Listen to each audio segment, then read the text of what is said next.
Olá, amados! Bem-vindos a mais uma segunda-feira sapiencial, dando continuidade à leitura do livro Imersão Mergulhando no Reino de Deus, capítulo 4, cujo título é Na Comunhão com Deus. Então, a comunhão com Deus é o maior presente da cruz. Segundo os dicionários, comunhão é ligação, união, harmonia, relacionamento. Quando Adão pecou, sua relação com Deus foi quebrada e isso afetou todos os homens.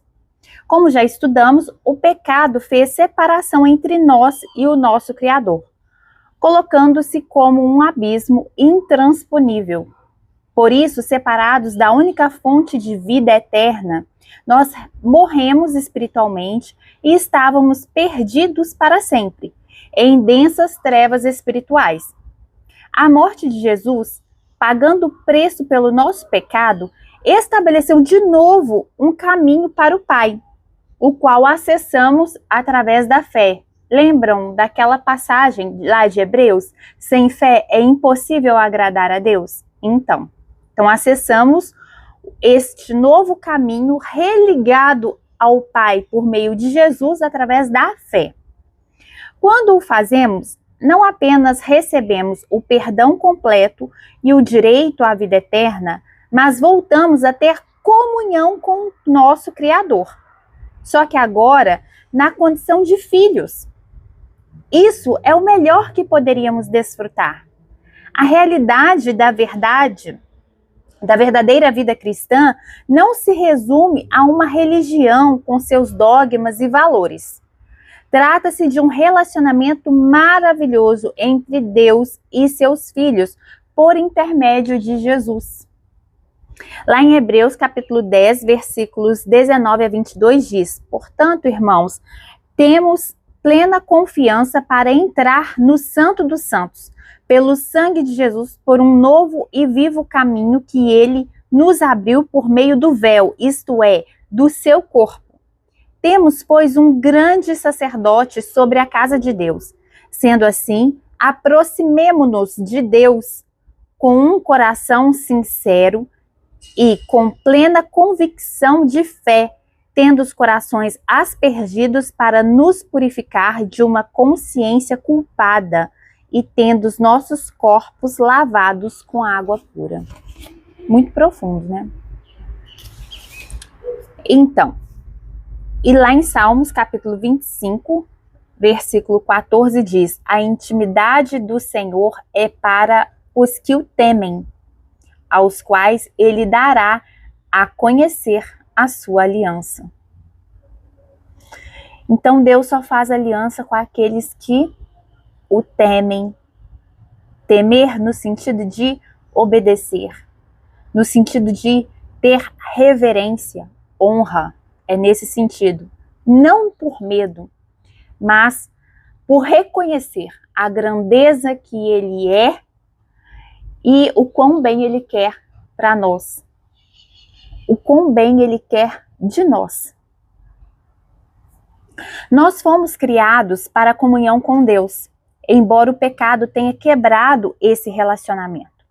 O homem vive com saudade, portanto, do seu Criador, mesmo que não tenha consciência disso. Gente, é o que eu chamo de vazio da alma.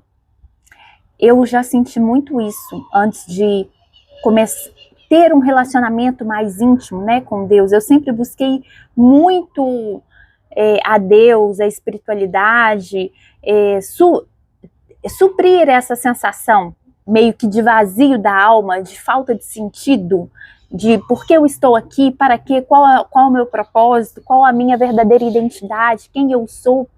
Parece que falta algo dentro da gente. Hoje, isso em mim, pelo menos, né, não é todo mundo que sente isso. Eu já fiz algumas pesquisas, algumas averiguações. Mas hoje, andando com Jesus Cristo e com Deus Pai, eu sinto muito menos isso, mas eu ainda sinto, e eu penso que eu sempre vou sentir. E eu penso que todos aqueles que sentem nunca serão completamente saciados, porque é necessário um relacionamento constante. É igual você tomar banho. Você toma banho agora, você está cheiroso. Mas daqui a algumas poucas horas você já vai estar suado, você vai precisar tomar outro banho. Então é uma questão de necessidade, é como se você tivesse um mau cheiro espiritualmente falando, se você não se relaciona com Deus. Então é constante, é igual beber água. Beber água você tem que tomar de horas em horas, de tempos em tempos, porque você vai ficando com sede, seu organismo vai pedindo aquilo. E é assim quando a gente bebe da água da fonte da vida. A gente nunca mais terá sede, mas é meio que paradoxal, porque se a gente para de beber, a gente sente sede. Então, continuando. É como se o nosso coração fosse um grande quebra-cabeça, cuja peça central, na qual todas as outras se encaixam, é o Senhor. Peça central, hein, gente? Observem isso. Central. É o centro da nossa vida. Não é marido, não é filho, não é relacionamento amoroso, não é dinheiro, não é trabalho. A peça central é Deus. Ainda que conquistemos riquezas, projeção profissional, gente, falei inspirada, hein? Agora está se confirmando aqui. Família e tudo mais o que valorizamos, um vazio permanecerá dentro de nós até que voltemos a nos relacionar com Ele. Esse relacionamento vai muito além de frequentar uma igreja ou acreditar na Bíblia. Deus não é uma doutrina, uma filosofia, mas alguém que nos ama e quer se relacionar apaixonadamente conosco. Por isso, nossa alma só se satisfaz quando mergulhamos nessa comunhão. Lá em Salmos, capítulo 42, versículos 1 e 2 diz: como suspira a corça pelas correntes das águas, assim por ti, ó Deus, suspira a minha alma. A minha alma tem sede de Deus, do Deus vivo. Quando irei e me verei perante a face de Deus? Gente, as pessoas que têm família, né, constituídas aí por ela, marido e filhos, o que eu ainda não tenho, por exemplo, elas, quando constituem a família, esse desejo que a gente tem na alma de ter a nossa família, é para quê? Para que a gente quer ter família? Para que a gente quer ter filho? Pelo menos é a ordem natural das coisas e é o que a maioria dos mortais desejam, anseiam. Porque a gente quer se relacionar. A gente quer intimidade, a gente quer comungar, a gente quer compartilhar da nossa vida com alguém. Com essas pessoas, correto? Da mesma forma é Deus conosco. Deus, ele se relaciona entre si, porque ele é a Trindade. Ele é o Pai, ele é o Filho e ele é o Espírito Santo. Mas ele tem tanta sede de se relacionar conosco, que mesmo quando o homem se separou dele com o pecado de Adão, ele enviou o seu Filho aqui na terra para sofrer por nós, por meio das pisaduras de Cristo, que são os sofrimentos dele. Nós fomos religados, nós fomos sarados, como está escrito lá em Isaías, capítulo 53, versículos 4 e 5. E por meio de quem crer em Jesus como o único e suficiente Salvador, Senhor e Salvador, melhor dizendo, Senhor, eu te obedeço, eu obedeço aos seus mandamentos, aos seus ensinamentos e, consequentemente, obtenho a salvação, como já explicado claramente nos capítulos anteriores já deste livro aqui. Depois, quem não assistiu, assista. Então, a partir deste momento que cremos em Jesus como único Senhor e suficiente Salvador, nós nos tornamos co-herdeiros com Cristo. Porque Deus só teve Cristo de filho até então. Mas nós nos tornamos co-herdeiros com Cristo e nos tornamos filhos também. Filhos por adoção, está lá em Romanos. Ou seja, Deus, ele amplia a sua família. A sua família era ele, o Filho, Deus Pai, Deus Filho e Deus Espírito Santo. E ele amplia, incluindo todos nós que aceitamos Jesus como o único e suficiente Salvador. Gente, é esse brilho desse sol agora aqui no meu rosto que ampliou neste momento, para mim é como se fosse Deus confirmando o que eu estou falando. Tive essa intuição. Então, quer dizer, Deus quer se relacionar conosco. Ele é apaixonado por nós, pela humanidade. E Ele deseja muito que nós nos relacionemos com Ele, que nós queiramos ser filho dele. Porque Ele já enviou o seu Filho para morrer por nós. Nós temos que reconhecer como gratidão essa loucura, entre aspas, que Ele fez para nos resgatar, nos religar a Ele. Muitas pessoas acham que precisam de uma religião, mas na verdade só nos encontramos quando buscamos ao Senhor e o encontramos desenvolvendo com Ele um relacionamento rico. O que chamamos de religião pode ser importante no sentido de termos um sistema de valores espirituais e morais, de fazermos parte de uma comunidade que crê nas mesmas coisas. Isso é importante, o poder do ambiente. Mas nada substitui a verdadeira comunhão com Deus, que é muito mais profundo. É a intimidade. Na verdade, a religião sem esse relacionamento torna-se um fardo. Então, para muitas pessoas, a ideia de ter intimidade com Deus soa estranha, distante. Elas não imaginam como viver isso, já que não conseguem vê-lo. No entanto, se entenderem que a fé é o caminho para termos o acesso a esta dimensão espiritual onde o Senhor habita, um novo universo se lhes abrirá. Deus é espírito e nos relacionamos com Ele em espírito por meio da fé. Vejam esses versículos, gente. João, capítulo 4, versículo 24.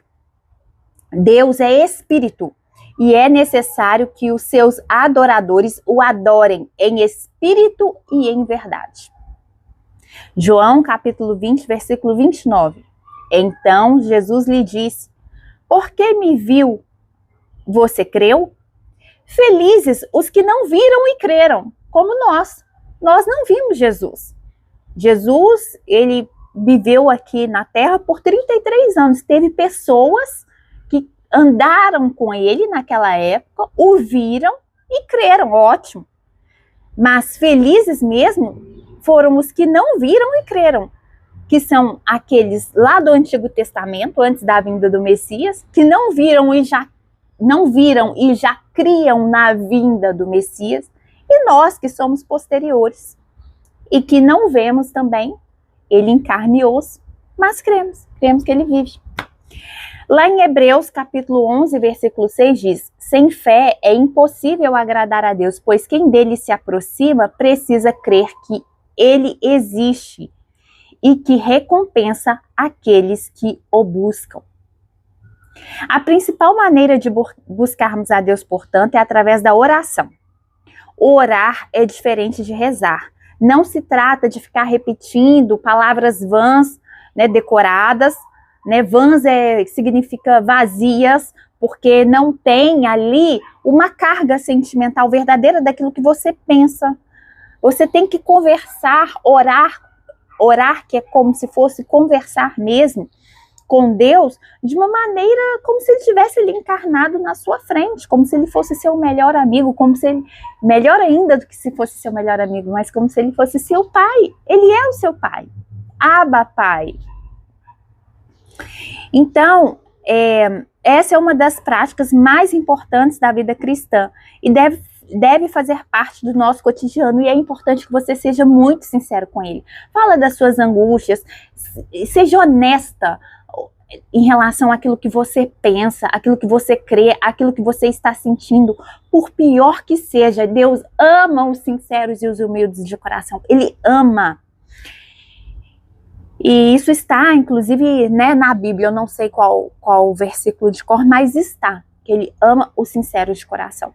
Então, que você abra o seu coração, rasgue, fale tudo aquilo que você acha, às vezes, mais podre na sua vida. Compartilha. Você vai se sentir muito aliviado após isso. Assim como manter uma comunicação rica com as pessoas que estão perto de nós é determinante para o nosso relacionamento com elas, quanto mais orarmos, mais íntimos seremos de Deus.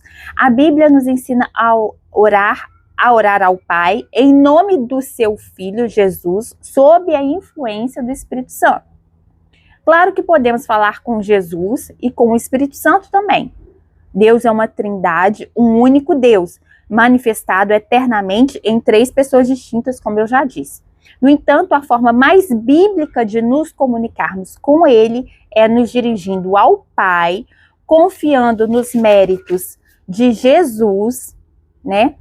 E sendo influenciado aí pelo Espírito Santo. Lembre-se de que Jesus é o único caminho e ninguém chega ao Pai a não ser por Ele. Vejam o que está escrito lá em João, capítulo 15, versículo 16. Vocês não me escolheram, mas eu os escolhi para irem e darem fruto, fruto que permaneça, a fim de que o Pai lhes conceda o que pedirem em meu nome. Jesus falando. Lá em Mateus 6:9. Vocês orem assim: Pai nosso, que estás no céu, santificado seja o teu nome, que inclusive é a única oração que Jesus recomenda que oremos.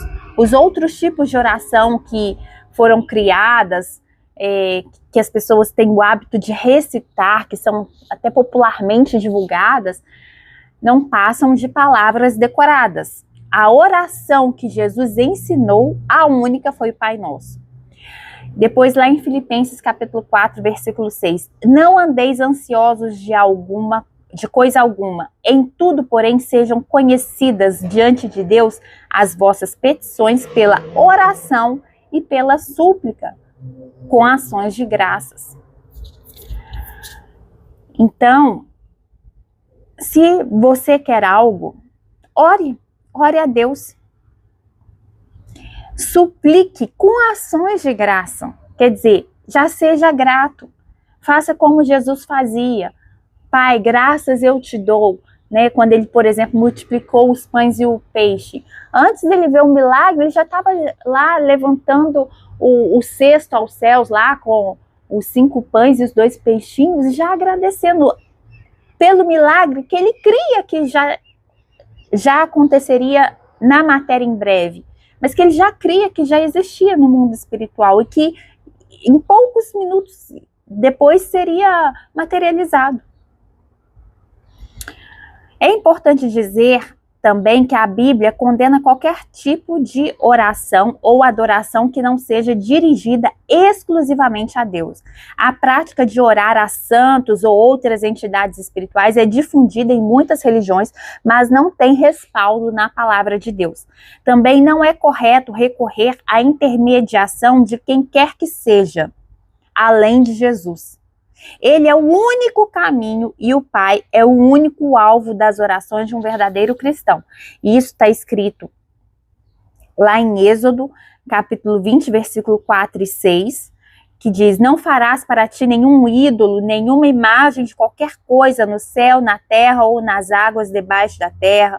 Não se prostrarás diante delas, nem lhes prestarás culto, porque eu, o Senhor, o teu Deus, sou zeloso, que castiga os filhos pelos pecados de seus pais até a 3ª e 4ª geração, daqueles que me desprezam.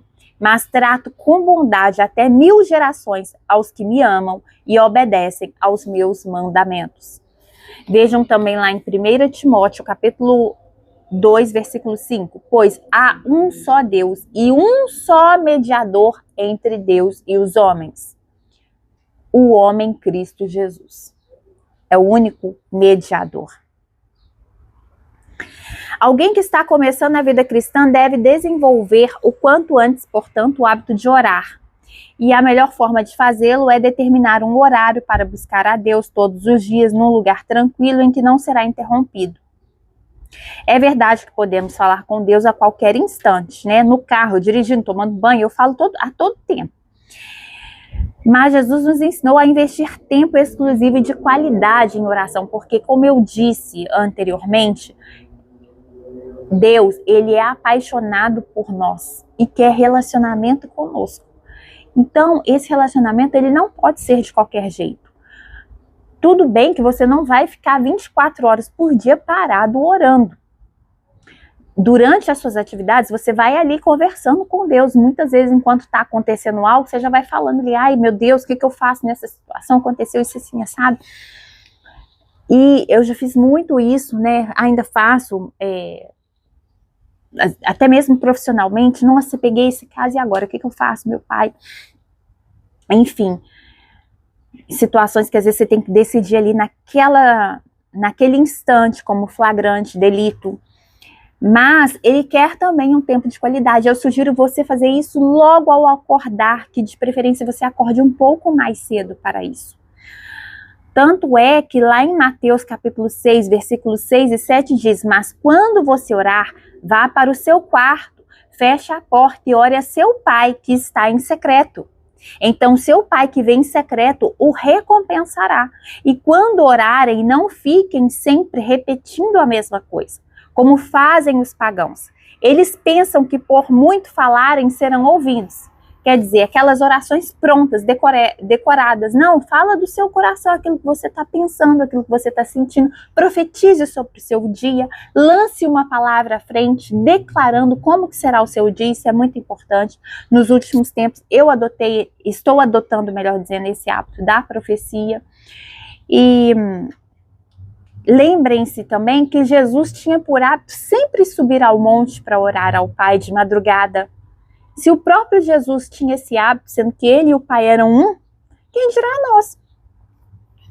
Pela oração falamos com Deus, mas a boa comunicação é sempre uma via de mão dupla, por isso é importante aprendermos também a ouvir a sua voz.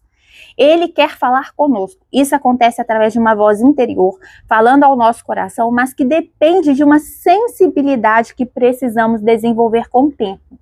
Deus fala de infinitas formas, de várias formas. A gente que tem que ter sensibilidade de perceber qual que é a forma que ele usa para falar conosco. Por exemplo, comigo Deus fala muito em sonho.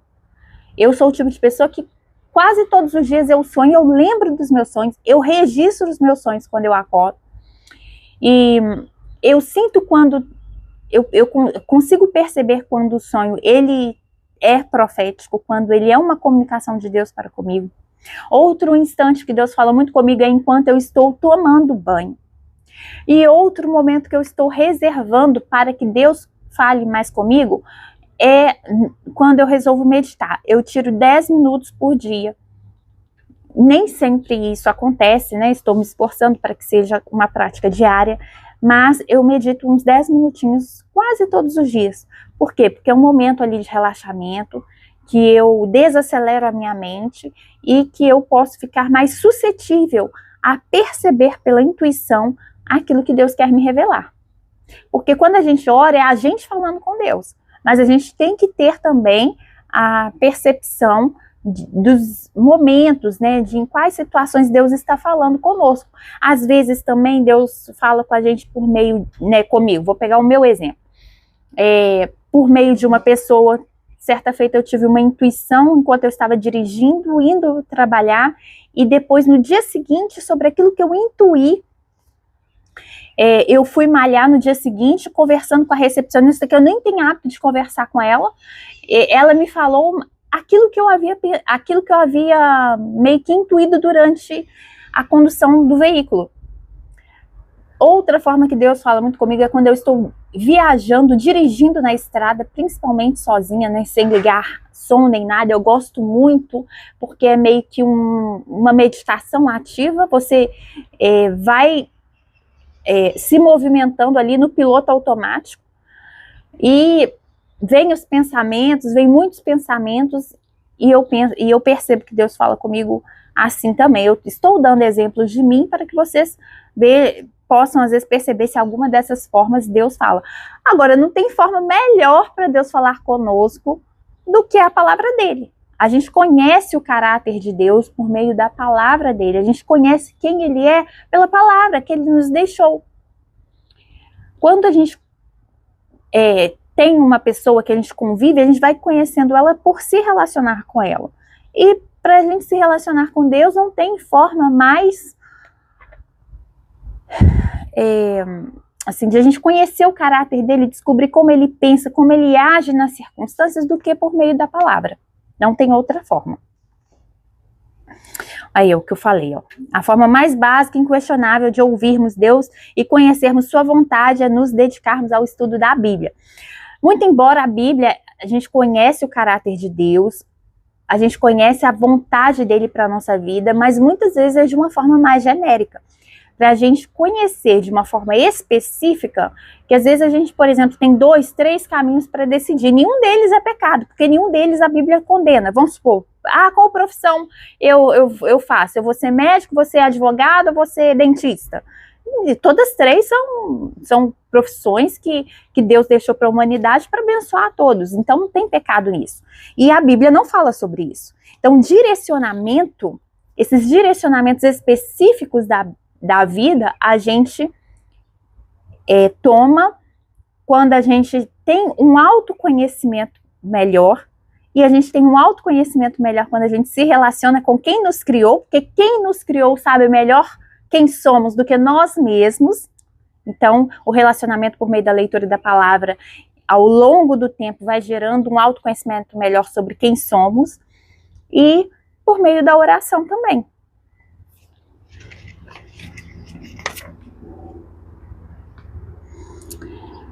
Vejam que está escrito em Romanos, capítulo 15, versículo 4. Pois tudo que foi escrito no passado foi escrito para nos ensinar, de forma que, por meio da perseverança e do bom ânimo procedentes das Escrituras, mantenhamos a nossa esperança.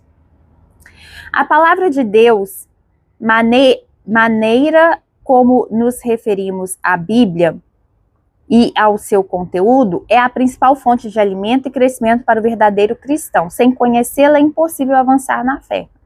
Somente a dedicação a estudá-la, meditar em suas verdades e reprogramar a nossa vida de acordo com o que está escrito nela nos levará a um progresso espiritual.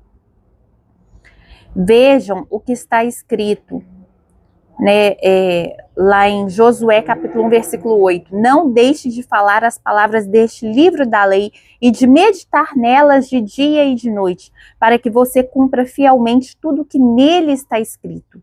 Só então seus caminhos prosperarão e você será bem-sucedido. Gente, conhecer a Deus, conhecer a sua palavra, que é o manual da nossa existência humana, é uma questão de... é mais que sobrevivência. É você viver com abundância, com prosperidade. É inteligência. Não é para ser certinho, santinho, sabe? É bitoladinho. Não é isso. É questão de estratégia, inteligência espiritual, de onde tudo permeia, de onde tudo nasce. Todas as demais áreas da nossa vida são irrigadas por meio do nosso relacionamento com Deus.